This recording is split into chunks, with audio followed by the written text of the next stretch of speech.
to embody rationality. God is a lawgiver, and the universe reflects his laws. We are made in God's image. We have a spark of the divine, so it's not surprising to the theist that you have this arrangement. But for the atheist, you can't take any of that for granted. This is faith-based science. A final point. We hear a great deal about how Christianity has been terrible for the world.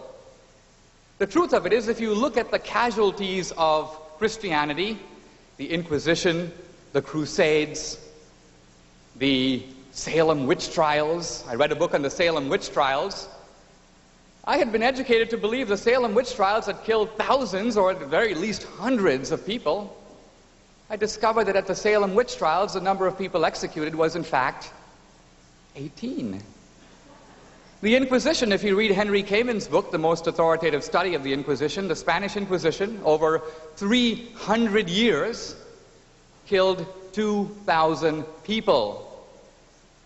Now just try to compare that to the crimes inflicted by atheist regimes, not 500, not 1,000 years ago, but within our lifetime. If you look only at the big three, Stalin's Russia, Mao's China, the Nazi regime in Germany, you have within the space of 5 decades over 100 million casualties.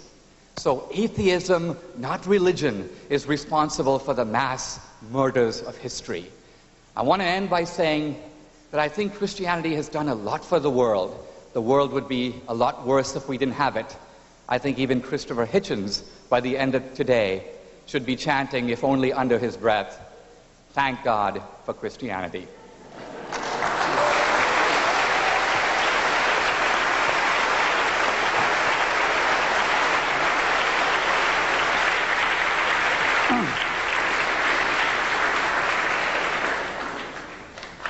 Well now, Mr. Chairman, ladies and gentlemen, comrades, friends, brothers, sisters, I would be self-sacrificially a Christian if I cut into my own time, limited as it is, to pay any compliments, so I won't, except to say that Dinesh is one of the most formidable debaters I've ever encountered on any subject, that he has the further great advantage of actually believing in this stuff. You try it. You go up and down the country, ask a Calvinist, does he really believe in Calvin's theory of predestination? Ask a Roman Catholic, do they really believe in the virgin birth? You get all kinds of Life of Brian evasions from them. It's metaphorical, really. No, Dinesh believes this. That's very useful. And then I want to thank the alarmingly polite and wholesome faculty and staff of the King's College. Now, I'm asked to prove that Christianity is the problem, and I'll try to do that, but for now, all I need to I think I need to say is it's a problem or part of the problem, being as it is what we know it to be, a loose plagiarism from Judaism, and along with Judaism, one of the other two religions plagiarized in turn, that's given us all the blessings of Islam. So it's part of man-made religiosity that trades under the brand name of monotheism. And the problem that all three have in common is that of faith.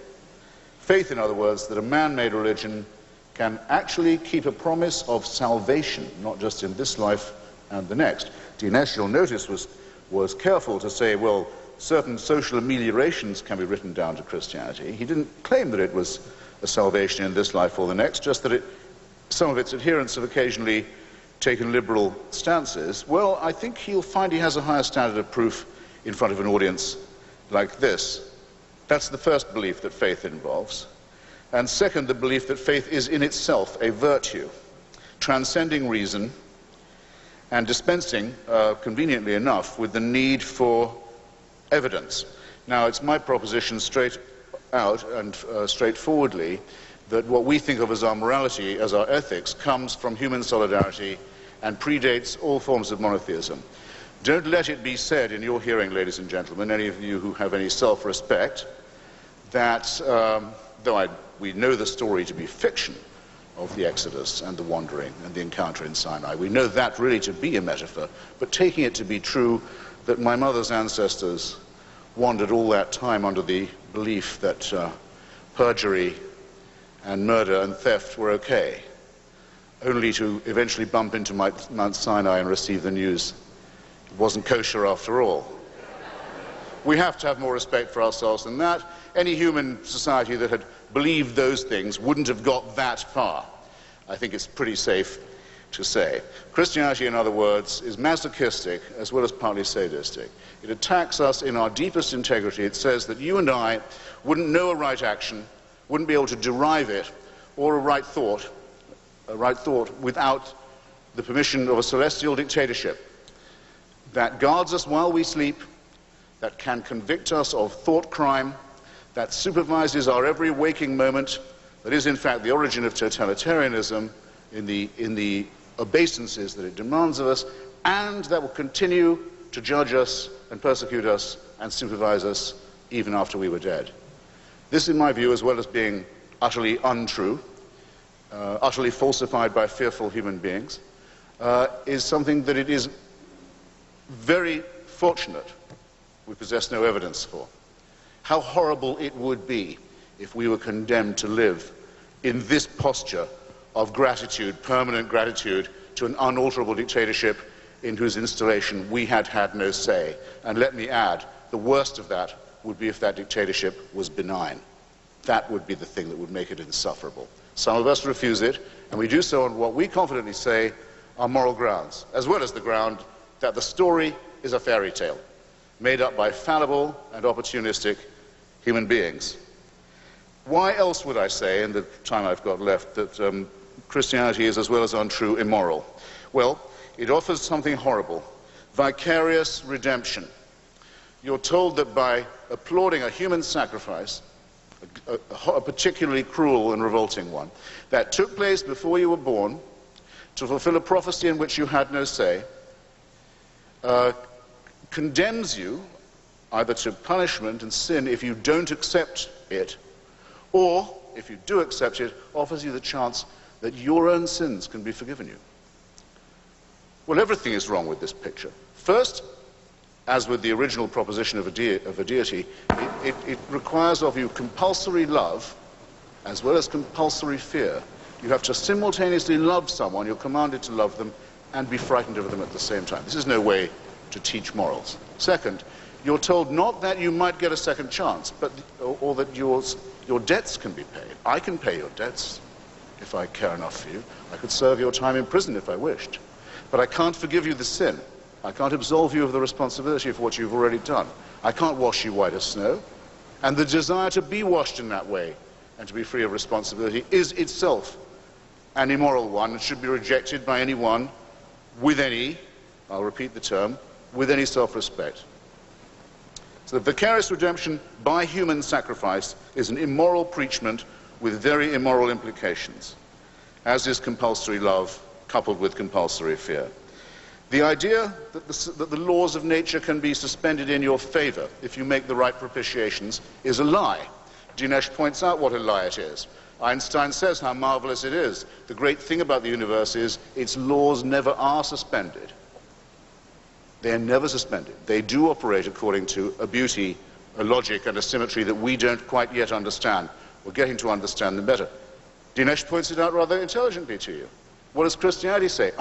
Those laws can be suspended, and in your favor too, if you make the right prayers and propitiations and sacrifices. There can be, a virgin can conceive, a dead body can walk again, your leprosy can be cured, the blind can see. Nonsense. It's not moral to lie to children. It's not moral to lie to ignorant, uneducated people and to tell them that if they will only believe nonsense, they can be saved. It's immoral. The totalitarian concept of the afterlife, the hideous idea, doesn't even occur in the New Testament. Doesn't occur even in the violent rape and genocide-filled books of the Jewish Bible. There is no punishment of the dead. When God has destroyed your tribe and had your virgins and your children murdered in front of you and your flocks and herds scattered and so on, and you also fall down to a bronze sword, he's done with you. The earth can close over you. That's it. You tangled with the wrong tribe, the one he favored. Not until gentle Jesus, meek and mild, are you told, if you don't make the right propitiations, you can depart into everlasting fire. that one of the most wicked ideas ever preached, and one that's ruined the lives and the peace of mind of many, many children, preached to them by vicious, child-hating old men and women in the name of this ghastly cult which we're met here to discuss tonight. I don't need 2 minutes to finish with this religion, but thanks. I have a moral challenge on this point. Answer me this if you think that morality comes from the supernatural and we require celestial dictatorship permission for it. Name me a moral action committed by a believer, or a moral statement or ethical statement uttered by one that could not be made or uttered by a non-believer. I've asked this in a number of venues and forums now. I'm going to keep on asking it. I've not yet had an answer. If I was to ask anyone in this room, however,